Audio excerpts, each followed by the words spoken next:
Welcome everyone, स्वागत है आप सभी का WLS क्लासेस में। आज शुरू करेंगे हम चैप्टर 3 इलेक्ट्रोकेमिस्ट्री। इलेक्ट्रोकेमिस्ट्री होता क्या है? इलेक्ट्रोकेमिस्ट्री में हम जो केमिकल एनर्जी प्रोड्यूस हो रही है केमिकल रिएक्शन के द्वारा, उसको इलेक्ट्रिसिटी में कन्वर्ट करते हैं, वो पढ़ना है। और इलेक्ट्रिकल एनर्जी का यूज़ करते हैं केमिकल रिएक्शन कराने के लिए, ये हमें पढ़ना है इलेक्ट्रोकेमिस्ट्री में। Study of production of electricity, कहाँ से इलेक्ट्रिसिटी प्रोड्यूस कर रहे हैं? Energy release due to spontaneous reaction, spontaneous जो खुद हो जाए, ठीक है। और या फिर जो रिएक्शन खुद नहीं होती उसको इलेक्ट्रिकल एनर्जी से रिएक्शन को करवाना, ये इलेक्ट्रोकेमिस्ट्री में हम पढ़ते हैं। फिर दूसरा पॉइंट में इन्होंने बताया कि large number of metal, non metals, compound, chemicals produce कर सकते हैं हम इलेक्ट्रोकेमिकल मेथड से। तीसरा पॉइंट में बैटरीज, फ्यूल सेल्स जो हैं, ये हमारा जैसे हमने इलेक्ट्रोकेमिस्ट्री में पढ़ा है, ये यूज़ करते हैं हम केमिकल एनर्जी से इलेक्ट्रिकल एनर्जी बनाने में। और ये बहुत सारे इंस्ट्रूमेंट्स में यूज़ होते हैं, हमारे घरों में भी बैटरीज वगैरह यूज़ होती हैं। ई रिक्शाज में आजकल बहुत बैटरीज, ई रिक्शा बैटरीज से ही चलते हैं, ठीक है। फिर चौथा पॉइंट में इन्होंने बताया कि रिएक्शन जो होती है इलेक्ट्रोकेमिकली जो रिएक्शन होती हैं वो एनर्जी इफिशिएंट होती हैं, यानी एनर्जी उनमें ज़्यादा प्रोड्यूस होती है और लेस पोल्यूटिंग होती है, पोल्यूशन उनमें कम होता है, ठीक है। इसीलिए ये हमारा इलेक्ट्रोकेमिकल रिएक्शन जो है ये इम्पोर्टेंट हैं न्यू टेक्नोलॉजी जो इको फ्रेंडली है उनको डेवलप करने के लिए, ठीक। इसके बाद transmission of sensory signal through cell to brain, brain में जो सिग्नल जाते हैं या ब्रेन से जो सिग्नल वापस आते हैं या सेल्स के बीच में जो कम्युनिकेशन होती है, वो भी ये माना गया है कि वो इलेक्ट्रोकेमिकल ओरिजिन है, यानी वो इलेक्ट्रोकेमिकली प्रोसेस चलता है उसके अंदर। ये NCERT से नोट्स बनाए हैं, सारे NCERT इसमें कवर है। इसके बाद आपको NCERT पढ़ने की ज़रूरत नहीं रहेगी, आप इन नोट्स को पढ़ लीजिए, वो इनफ हो जाएगा। और अगर आप खुद पढ़ना चाहें तो पढ़ सकते हैं, पर वो मतलब उसमें सारा यहाँ पर कवर है, अगर आप चाहें तो सिर्फ इससे आप कर सकते हैं। इसके बाद इलेक्ट्रोकेमिस्ट्री बहुत ही वास्ट सब्जेक्ट और इंटरडिसिप्लिनरी, यानी दूसरे और जो सब्जेक्ट्स हैं और जो हमारे चैप्टर्स हैं वो इससे रिलेटेड रहते हैं, ठीक है। इस चैप्टर में हम सिर्फ इम्पोर्टेंट एलिमेंट्री यानी बेसिक कॉन्सेप्ट हम इस चैप्टर में पढ़ेंगे। सबसे पहले इसमें आता है इलेक्ट्रोकेमिकल सेल। इलेक्ट्रोकेमिकल सेल क्या होती है? इलेक्ट्रोकेमिकल सेल्स वही होती है जो हम अभी हमने पढ़ा है, जो केमिकल एनर्जी यूज़ करके इलेक्ट्रिकल एनर्जी बनाती है या फिर इलेक्ट्रिकल एनर्जी से केमिकल रिएक्शन करती है। इसका एग्जाम्पल है डैनियल सेल। डैनियल सेल्स के अंदर क्या होता है? दो इलेक्ट्रोड रहते हैं हमारे, जिंक का और कॉपर का। जिंक का ऑक्सीडेशन हो रहा है, कॉपर का रिडक्शन हो रहा है। इसमें क्या है? सेल कन्वर्ट केमिकल एनर्जी, ये तो हमने अभी पढ़ लिया है। इसका इलेक्ट्रिकल पोटेंशियल होता है 1.1 वोल्ट का, ठीक है। इसमें क्या बताया इन्होंने? व्हेन कंसंट्रेशन ऑफ जिंक और कॉपर आयन का यूनिटी होता है, इसको हम बोलते हैं such a device is called galvanic और वोल्टिक सेल। यानी इसका इन्होंने बताया कि 1.1 वोल्ट इसका क्या होता है? पोटेंशियल होता है। और कंसंट्रेशन कितनी लेते हैं हम? यूनिटी होनी चाहिए जिंक आयन की भी और कॉपर आयन की भी। और इस सेल को हम मतलब डैनियल सेल को हम गैल्वनिक सेल और वोल्टिक सेल भी बोल सकते हैं। मतलब डैनियल सेल गैल्वनिक सेल का और वोल्टिक सेल का एक एग्जाम्पल है। इसमें अब हम पढ़ेंगे, बुक में अगर आप देखें,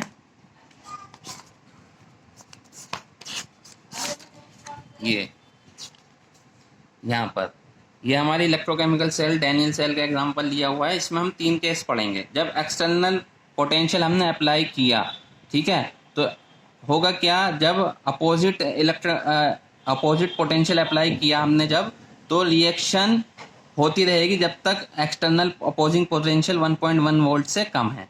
और जब ये 1.1 के बराबर हो जाएगा तो करंट 0 हो जाएगा, रिएक्शन रुक जाएगी। इसके बाद अगर आप 1.1 से ज़्यादा वो एक्सटर्नल पोटेंशियल करेंगे तो क्या होगा? आपकी रिएक्शन तो होगी, पर वो अब अपोजिट डायरेक्शन में होगी, यानी अब वो इलेक्ट्रोलिटिक सेल की तरह ना काम करके वो अब डैनियल सेल जो हमने पढ़ी है गैल्वनिक सेल की तरह ना काम करके इलेक्ट्रोलिटिक सेल की तरह काम करेगी, यानी जिसमें एनर्जी यूज़ करते हैं, जिसमें इलेक्ट्रिसिटी यूज़ करते हैं केमिकल रिएक्शन कराने के लिए, ठीक है। इसके बाद नेक्स्ट टॉपिक हमारा है,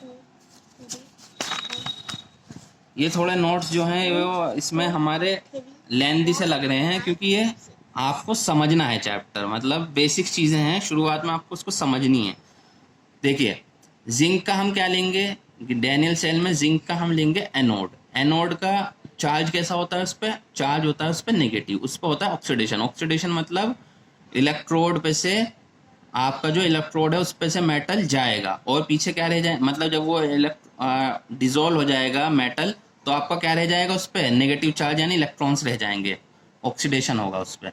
और कॉपर पे क्या हो रहा है आपका? कॉपर पे इकट्ठा हो रहा है आपका मेटल, तो वहां पर पॉजिटिव चार्ज आ रहा है, ठीक है, रिडक्शन हो रहा है उस पर। गैल्वनिक सेल, गैल्वनिक सेल अभी हमने पढ़ा है। गैल्वनिक सेल क्या है हमारी? वही जो केमिकल एनर्जी यूज करके क्या बनाए, हमारी इलेक्ट्रिकल एनर्जी बनाए। और मोर स्पेसिफिक कहें तो केमिकल एनर्जी कौन सी? गिब्स एनर्जी जो है, गिब्स एनर्जी को काय में कन्वर्ट कर दे? इलेक्ट्रिक वर्क में कन्वर्ट कर दे, जो बाद में यूज होता है मोटर चलाने के लिए, अलग अलग गैजेट चलाने के लिए। तो डैनियल सेल जो है हमारा गैल्वनिक सेल का एक एग्जांपल है, अभी हमने पढ़ा है। ये हमारी रिएक्शन हो रही है इसमें, डैनियल सेल में हमारी रिएक्शन हो रही है। Zn से Zn ऑक्सीडेशन हो रहा है और इसका रिडक्शन हो रहा है। इसको हम दो हाफ में भी लिख सकते हैं रिएक्शन को, यानी कॉपर का रिडक्शन हो रहा है और जिंक का ऑक्सीडेशन हो रहा है। इसी को हम बोलते हैं क्या? Half cell. मतलब ये इसको हाफ सेल बोल सकते हैं, 1 पार्ट 2 पार्ट जो दे रखा है, या इसको हाफ सेल बोल लीजिए, या इसको रिडक्स कपल भी बोल सकते हैं आपस में, ये लिखा हुआ है यहाँ पर। इसी तरीके से हम बहुत सारी सेल्स बना सकते हैं अलग अलग हाफ सेल लेके, ठीक है। इस तरीके से हम बहुत सारी गैल्वनिक सेल बना सकते हैं इसी पैटर्न पे, यही मैंने यहाँ पर लिखा हुआ है, ठीक है। और ये जो सेल हैं ये हमारी, देखिए यहाँ पर समझिए, 2 इलेक्ट्रोड हैं, ठीक, ये हमारे किससे कनेक्ट है? मेटल वायर से कनेक्ट हैं। और 2 इलेक्ट्रोलाइट जो है ये किससे कनेक्ट है? हमारे साल्ट ब्रिज से कनेक्ट हैं। इसको रिप्रेजेंट करने का तरीका भी हमें सीखना है, वो भी आगे हम पढ़ेंगे। अब इसमें हमें क्या पढ़ना है वो समझ लीजिए। देखिए, ईच इलेक्ट्रोड इलेक्ट्रोलाइट पे, यहाँ पर ये इलेक्ट्रोड है, ये इलेक्ट्रोड है और ये इलेक्ट्रोलाइट है। यहाँ पर क्या होगा? मेटल की टेंडेंसी होगी सॉल्यूशन में जाने की, और इसी तरीके से सॉल्यूशन में जो मेटल है जैसे ZnSO4, इसकी टेंडेंसी होगी इलेक्ट्रोड पे आने की, ठीक है। तो अगर मेटल यहाँ से सॉल्यूशन में जाएगा तो पीछे इलेक्ट्रॉन छोड़ देगा, भाई पॉजिटिव चार्ज यहाँ आ गया, पीछे क्या रहेगा? इलेक्ट्रॉन रहेगा आपके, तो हमारा जो इलेक्ट्रोड है नेगेटिव चार्ज हो जाएगा। या ऐसा होगा, सॉल्यूशन से आपका जो मेटल है वो इलेक्ट्रोड पे आएगा, तो हमारा जो इलेक्ट्रोड है वो पॉजिटिव चार्ज हो जाएगा।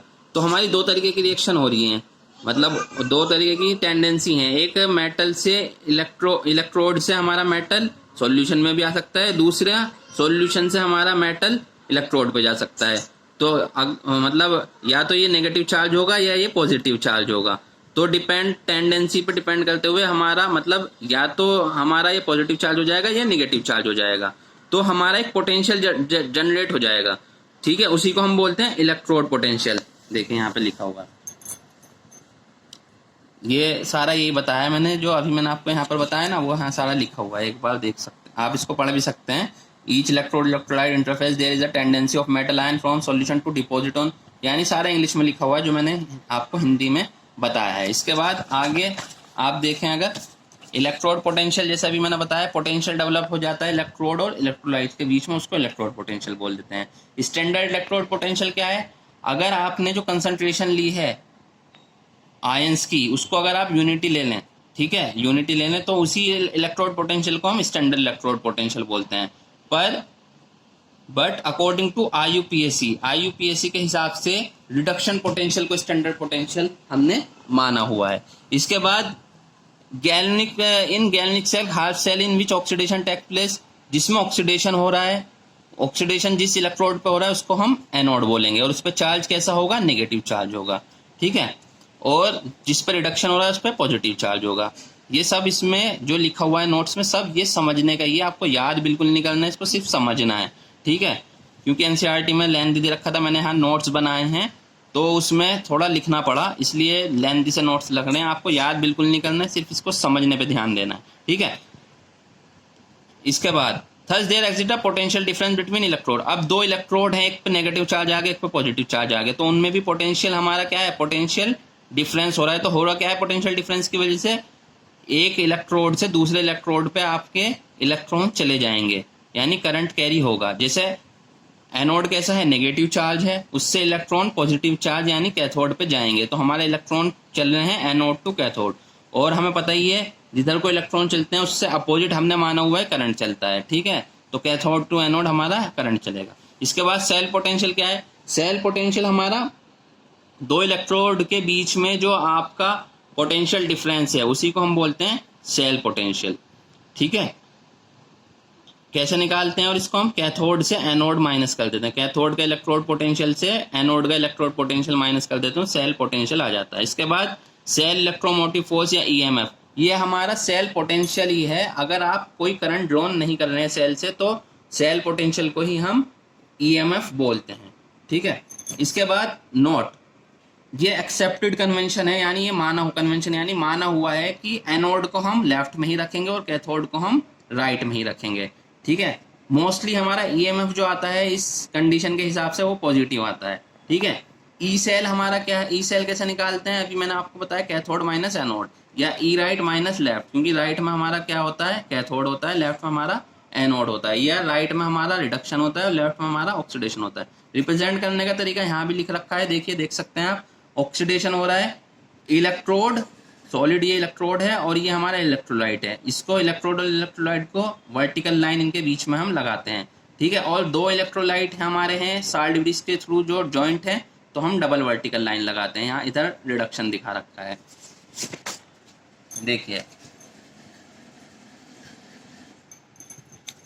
अ galvanic cell generally represented by putting vertical line, ये मैंने अभी आपको बताया किस तरीके से दिखाते हैं, ये दिखा भी रखा है यहाँ पे। ठीक है, सेल रिएक्शन लिए, ये रिएक्शन हो रही है, कॉपर का हमारा ऑक्सीडेशन हो रहा है और सिल्वर का हमारा रिडक्शन हो रहा है। तो हाफ सेल में इसको लिख सकते हैं रिएक्शन को, कैथोड पे हमारा रिडक्शन लिखेंगे, एनोड पे हम ऑक्सीडेशन लिखेंगे। आपको यही मोस्टली रिमेंबर करना है, इस पे किस कैथोड पे रिडक्शन होता है, एनोड पे ऑक्सीडेशन होता है, एनोड का साइन माइनस होता है, कैथोड का साइन पॉजिटिव होता है। ठीक है, ये आपको इसमें रिमेंबर करने हैं। ई सेल कैसे निकालते हैं, राइट माइनस लेफ्ट करके निकालते हैं। जैसे measurement of electrode potential, measurement कैसे करेंगे, अब हमारा जो है इंडिविजुअल हाफ सेल का, यानी अगर आप सिर्फ एक ही इलेक्ट्रोलाइट है, ठीक, अलग अलग दो होते हैं ना, एक में ऑक्सीडेशन होता है, एक में रिडक्शन होता है, आप एक ही का अगर आप इलेक्ट्रोड पोटेंशियल निकालना चाहें तो ऐसे हम नहीं निकालते, हम निकालते हैं दोनों का डिफरेंस करके।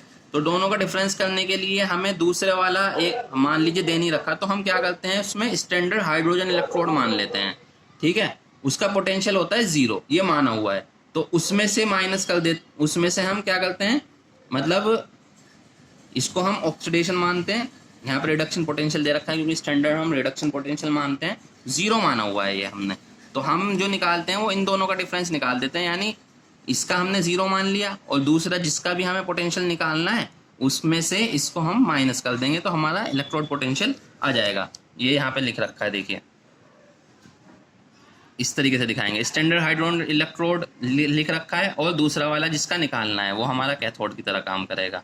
ठीक, तो कैसे निकालेंगे, ई राइट माइनस ई लेफ्ट, और ई लेफ्ट हमारा कितना है, 0। ठीक है, ये सिर्फ मतलब रिप्रेजेंट करने का तरीका है। देखिए, measurement of EMF of cell, ये हमने किसका, हाइड्रोजन को हम दिखाते हैं, प्लेटिनम इलेक्ट्रोड लेते हैं और उस प्लेटिनम सॉलिड उस पर दिखाते हैं। ये रहा हमारा ऑक्सीडेशन हो रहा है हाइड्रोजन का, H2 से H+, ये 1 बार स्टैंडर्ड कंडीशन ले रखी है हमने, और 1 मोलर हमारा यूनिटी ले रखा है हमने कंसंट्रेशन। ठीक है, और ये कॉपर का रिडक्शन हो रहा है, तो कॉपर का हम पोटेंशियल जब निकाला वो आया 0.34 वोल्ट। इसी तरीके से हम जिंक का भी निकाल सकते हैं, ये जिंक का दिखा रखा है, ये आया हमारा -0.76। अब यहाँ से बात शुरू होती है आपकी मेन, कॉपर का जो पोटेंशियल आया वो आया पॉजिटिव और जिंक का जो पोटेंशियल आया वो आया नेगेटिव। अब इस पॉजिटिव और नेगेटिव जो ये इलेक्ट्रोड पोटेंशियल जो आ रहे हैं, इनका बहुत ही इंपॉर्टेंट रोल शुरू होता है अब हमारा। ठीक है, इससे हमें ये जो हमारी टेबल दे रखी है, ये आपको अब ये समझनी है, यानी इसमें क्या है आपका, ये इलेक्ट्रोड पोटेंशियल जो है वो आपका पॉजिटिव से नेगेटिव की तरफ आ रहा है। ये टेबल अभी हम समझेंगे, पहले नोट्स देख लेते हैं एक बार, कुछ रह तो नहीं गया इसमें। इसके बाद ये तो हमने पढ़ लिया है, ये भी। अब देखिए, अगर आपके पॉजिटिव वैल्यू आ रहे हैं इलेक्ट्रोड पोटेंशियल की, तो उसका क्या मतलब है, जैसे ये है, ये पॉजिटिव दिखा रखे हैं आपकी वैल्यूज जो है, और नीचे नेगेटिव। तो पॉजिटिव का मतलब, और ये आपका जो है ना, ये स्टैंडर्ड इलेक्ट्रोड पोटेंशियल है, ये रिडक्शन पोटेंशियल दे रखा है। तो अगर रिडक्शन पोटेंशियल आपका पॉजिटिव है, इस तो मतलब इसका ये है कि वो रिडक्शन हो रहा है। ठीक है, और अगर नेगेटिव है उसका मतलब ये है कि आपका रिडक्शन नहीं हो रहा है बल्कि ऑक्सीडेशन हो रहा है। नेगेटिव का मतलब अगर स्टैंडर्ड पोटेंशियल दे रखा है उसका मतलब ये है उसका ऑक्सीडेशन हो रहा है।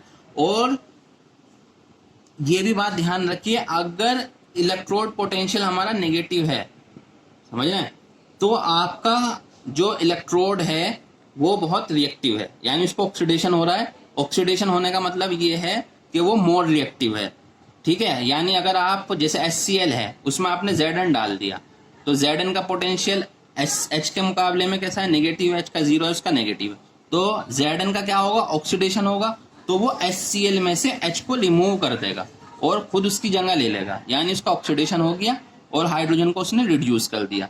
तो नीचे जो ये दे रखे हैं, इन सबका ऑक्सीडेशन हो रहा है, और जिसका ऑक्सीडेशन होता है उसको बोलते हैं रिड्यूसिंग एजेंट, दूसरे वाले को रिड्यूस कर देता है, ठीक है। और ये ऊपर जो दिखा रखे हैं, इनका क्या हो रहा है, इनका रिडक्शन, मतलब इनका रिडक्शन हो रहा है, तो ये लेस रिएक्टिव है, ये भी ध्यान रखना है आपको। ये क्या है, लेस रिएक्टिव, यानी ये ऑक्सीडाइजिंग एजेंट है, ये खुद ऑक्सीडेशन इनका नहीं होगा, ये दूसरों का ऑक्सीडेशन कर सकते हैं, और जब इनका खुद का ऑक्सीडेशन नहीं होगा, इसका मतलब ये लेस रिएक्टिव है। जिसका ऑक्सीडेशन होता है वो मोर रिएक्टिव होता है, ठीक है, तो वो मतलब वो दूसरे को रिप्लेस कर सकता है। अब इनका तो क्या है, इनका तो ऑक्सीडेशन होगा नहीं, रिडक्शन पोटेंशियल इनका पॉजिटिव है, इनका क्या होगा, रिडक्शन होगा, ऑक्सीडेशन तो इनका होगा नहीं, तो ये लेस रिएक्टिव है। ये क्या कर सकते हैं, ये दूसरे को ऑक्सीडाइज, मतलब ये इनका ऑक्सीडेशन होगा नहीं, ये दूसरे को मतलब ये ऑक्सीडाइजिंग एजेंट हैं, ऑक्सीडेशन खुद का नहीं होगा, ऑक्सीडाइजिंग एजेंट है ये, ठीक। आपको ये समझना है रिड्यूसिंग एजेंट क्या होता है, ऑक्सीडाइजिंग एजेंट क्या होता है। जिसका ऑक्सीडेशन हो रहा है, ठीक है, उसका खुद का ऑक्सीडेशन हो रहा है, तो वो दूसरे को क्या ऑक्सीडाइज करेगा, वो दूसरे को ऑक्सीडाइज करेगा, वो रिड्यूसिंग एजेंट होगा, दूसरे को रिड्यूस कर देगा। और जिसका रिडक्शन हो रहा है, ठीक है, जिसका रिडक्शन हो रहा है वो क्या करेगा, उसका ऑक्सीडेशन तो होगा नहीं, वो क्या, वो ऑक्सीडाइजिंग एजेंट है, यानी दूसरे को ऑक्सीडाइज कर सकता है, खुद ऑक्सीडाइज नहीं होगा, यानी लेस रिएक्टिव है। कहने का मतलब ये है, ऑक्सीडेशन जिसका होता है वो मोर रिएक्टिव होता है, वो दूसरे को रिप्लेस कर देता है, इकट्ठा कर देता है, यानी रिड्यूस कर देता है, ठीक है। ये आपको इसमें समझना था, और पे आपकी समझ में आया होगा। इसके बाद हमारा जो है वो क्या है, देखिए ये यहाँ पे लिख रखा था, ये बात मैंने आपको समझा दी है। इसके बाद नोट दे रखा है, इलेक्ट्रोकेमिकल सेल का जो यूज होता है वो काहे में होता है, हमने अभी पढ़ा है। इलेक्ट्रोकेमिकल सेल के दूसरे यूजेस बता रखे हैं इन्होंने, जैसे अभी हमने बताया इलेक्ट्रोकेमिकल सेल का यूज भाई केमिकल एनर्जी से इलेक्ट्रिकल एनर्जी बनाने में हो रहा है, ठीक है। दूसरा हमने उसका यूज पढ़ा था, क्या पढ़ा हमने उसका यूज, इलेक्ट्रोकेमिकल सेल का यूज। और यूज जो इन्होंने यहाँ पे दे रखे हैं वो दे रखे हैं क्या, पीएच निकालने में, सॉल्यूशन की पीएच फाइंड करने में। और एक यूज अभी हमने पढ़ा था जैसे मेटल्स नॉन मेटल उनको प्रोड्यूस करने में यूज हो रहा था। और इसके यूज हैं पीएच ऑफ सॉल्यूशन निकालने में, सॉल्युबिलिटी प्रोडक्ट निकालने में, इक्विलिब्रियम कांस्टेंट निकालने में, अदर थर्मोडायनेमिक प्रॉपर्टीज कुछ हैं उनको निकालने में, और पोटेंशियोमेट्रिक टाइट्रेशन निकालने में उसका यूज होता है। एनसीईआरटीज में दे रखे हैं। इसके बाद नेक्स्ट टॉपिक है आपका नर्स्ट इक्वेशन। नर्स्ट इक्वेशन क्या है आपकी, ठीक है, हमने अभी तक पढ़ा है, जितनी भी हमने कंसंट्रेशन ली है, मतलब आयंस की जो कंसंट्रेशन ली है वो यूनिटी रहती है, पर ऐसा तो नहीं है हर बार यूनिटी रहेंगे। अगर यूनिटी ना हो तो फिर उसका इलेक्ट्रोड पोटेंशियल जो आता है वो हम निकालते हैं नर्स्ट इक्वेशन से। वो कितना आता है, जैसे एक इक्वेशन ले ली है, ठीक है, Mn प्लस से आपका M बन रहा है, ठीक है, मतलब रिडक्शन हो रहा है, तो इसका आपका इलेक्ट्रोड पोटेंशियल कैसे निकालेंगे आप, ये आपका इलेक्ट्रोड पोटेंशियल है, ठीक है। तो स्टैंडर्ड इलेक्ट्रोड पोटेंशियल जो यूनिटी पे निकला हुआ रहता है हमारा, ठीक है, वो minus RT upon NF, R gas constant temperature और F फराडे हमारा चार्ज जो रहता है हमारा, ठीक है, और natural log M upon Mn plus, ठीक है। M जो है हमारा यहाँ पर हम लेंगे 1, क्योंकि सॉलिड की कंसंट्रेशन हम लेते हैं 1, ठीक है। तो हमारी इक्वेशन बन के आ गई। इस इक्वेशन से हम इलेक्ट्रोड पोटेंशियल निकाल सकते हैं जब हमारी कंसंट्रेशन यूनिटी ना दे रखी हो, ठीक है। हम इसको नेचुरल लॉग को लॉग में भी कन्वर्ट कर सकते हैं 2.303 लेके, और RT और F की वैल्यू, T की वैल्यू हमने रख दी 298 केल्विन, ठीक है। तो डेनियल सेल के लिए हमारी वैल्यू आई इलेक्ट्रोड पोटेंशियल की। डेनियल सेल कौन सी है, जिसमें हमारा जिंक का ऑक्सीडेशन होता है, कॉपर का रिडक्शन होता है, वो भी एक एग्जांपल है हमारा गैल्वेनिक सेल का, ठीक है। मोस्टली उसी को देखते हैं हम। तो E0 माइनस ये वैल्यू हमने वैल्यूज रख के RT F की और N की 2 रख दी, तो ये निकल के आ गया हमारा फॉर्मूला Zn 2 प्लस, और एक यहाँ देखिए आप, E cell is equal to E standard cell minus RT upon N, उसमें 2 है upon F, natural log Zn upon zinc मतलब Zn2+ अपॉन Cu+। Zn का क्या होगा, ऑक्सीडेशन ऊपर रखना है, रिडक्शन नीचे रखना है। अब आपको एक बात और देखनी है, जैसे जैसे आपका जिंक बढ़ेगा तो ये वैल्यू बढ़ेगी। अब ये वैल्यू बढ़ेगी तो स्टैंडर्ड में से जब ये माइनस होगी ज्यादा वैल्यू तो ई सेल हमारा कम आएगा। तो कहने का मतलब ये है जैसे जैसे Zn की वैल्यू बढ़ रही है ई सेल हमारा घट रहा है, इनवर्सली प्रोपोर्शनल है।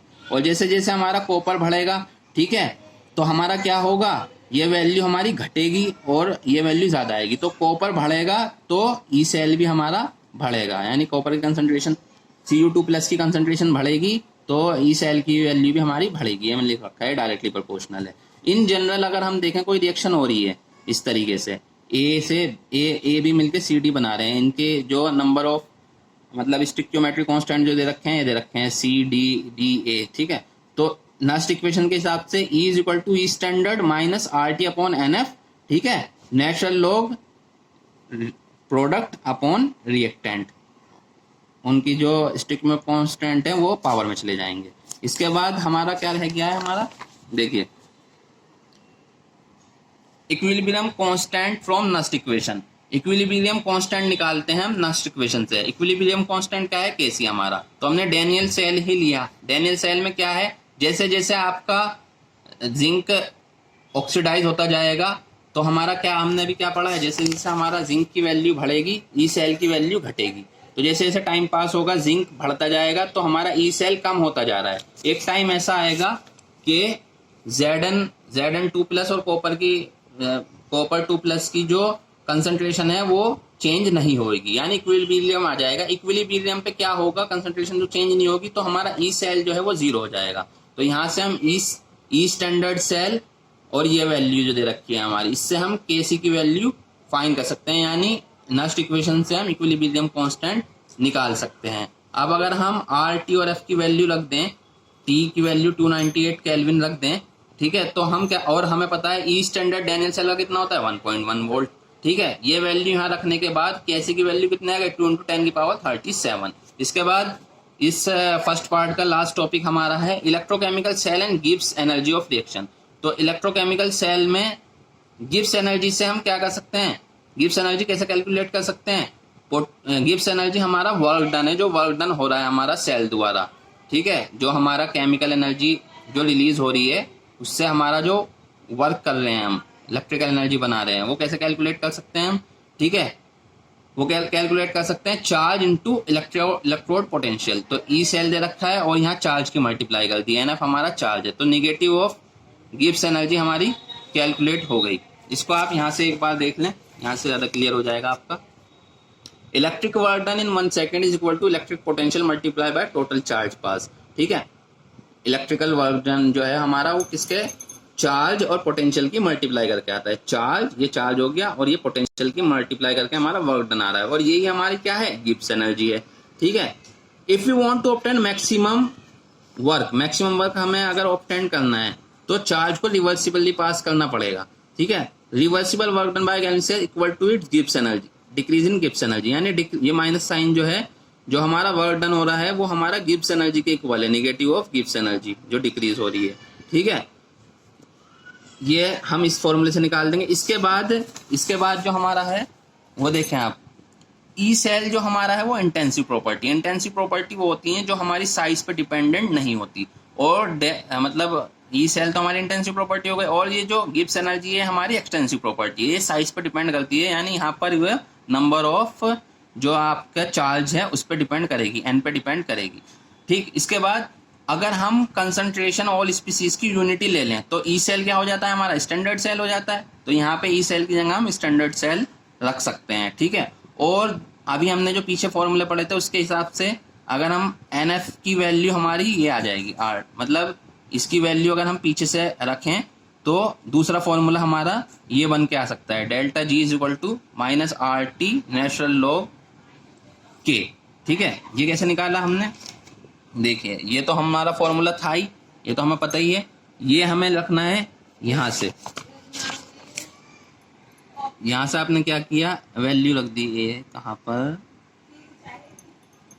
यहाँ से ये इधर चला जाएगा तो आपकी वैल्यू आ जाएगी 8, और ये हमने मान लीजिए कन्वर्ट नहीं करा, मतलब यहाँ तो log 10 में कन्वर्ट कर रखा है, अगर नेचुरल लॉग लेने दें तो 2.2303 हट जाएगा, ये इधर चली जाएगी, तो RT आ जाएगा ना, RT नेचुरल लॉग, मतलब इस तरीके से कह रहा हूँ मैं, E cell multiply NF is equal to क्या, RT और नेचुरल लॉग KC, क्योंकि ये जब भी तो लिखते हैं जब हम लॉग में 10 बेस पे कन्वर्ट करते हैं नेचुरल लॉग को, तब लिखते हैं। तो अगर हम ना कन्वर्ट करें तो इस तरीके से लिख जाएगी, तो इसकी जगह हम RT नेचुरल लॉग KC लिख सकते हैं। तो ये हमारा यही तो था हमारा, गिब्स एनर्जी में माइनस करके आ रहा था, तो ये लिख सकते हैं वैल्यू, तो दूसरा फॉर्मूला ये आ गया हमारा। ठीक है, थैंक यू वेरी मच।